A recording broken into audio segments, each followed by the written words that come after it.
right, we'll have my wife in the audience today. Here we go.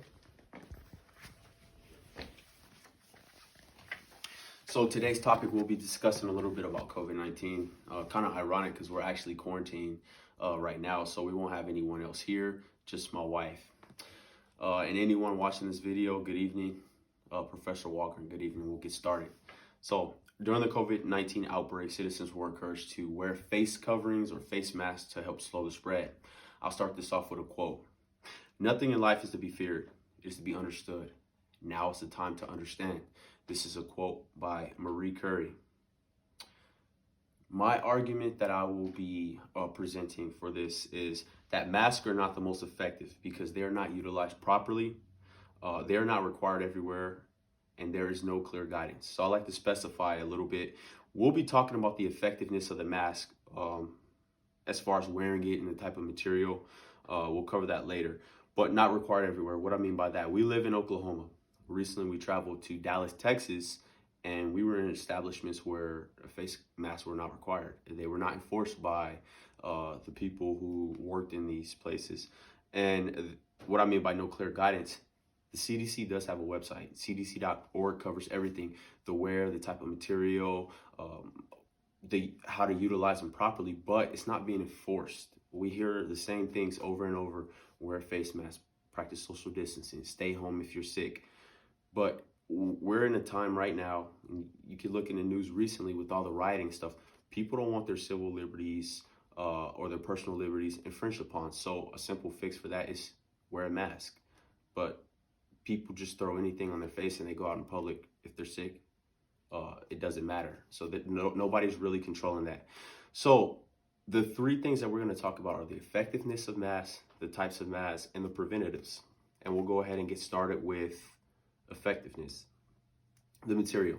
So some people utilize t-shirts. Simple t-shirt is just a cotton t-shirt to cover their face, but I mean, there's been tests where people have put them on and they're still able to breathe. Now we're talking about an airborne virus that can get through creases in a mask. This is the mask that I wear on a daily. It's simple, it's within standard, it's required for my job. It goes over the nose, around the ears. There's still gaps at the top where I can breathe. The purpose of the mask is, yes, to stop droplets. It's for me to not spread my germs to anyone around me. And that works out perfect. That does work, but it's not the most effective method. So proper wear. When we talk about proper wear, some people wear bandanas. You won't even see them wearing it above their nose because they don't want their breathing constricted, and that's totally understandable. Do what you need to do during the day and get back home. And then we have sanitation. This surgical mask right here, this is better than the fabric mask. You'll see these most in hospital, and it's actually recommended by the CDC that we don't wear these because we want healthcare providers to have these and not have a shortage so that they can have them, since they're on the front line dealing with COVID patients and other injuries in and out of the hospital on a daily. And the sanitation, right? These are one-time use. These are made to be thrown away, right? You will want to use something like this if you're going to be in a situation where they're going to get dirty or wet, and you can dispose of them. And also, you want to wash these, right? You're breathing into them. If you have respiratory issues, you don't want to be putting on the same mask over and over. And then sanitation, just wash them. So moving on to the types. Like I said, we have fabric, we have surgical, and then we have N95, right? To stop the spread, if you really wanted to slow it down, you would issue everybody one of these. Now, these N95s, these are the best. Why? Because they give a seal around the face. When you put it on, the wearer will have a seal. They're able to breathe through the ventilate. It's like almost like a respirator, right? They're exhaling. When they inhale, it's clean air. Again, CDC doesn't recommend using these because we want our healthcare providers to have unlimited access to these. So moving on to preventatives, right? This is what I believe is going to be the best thing to slow the spread of COVID-19. Social distancing.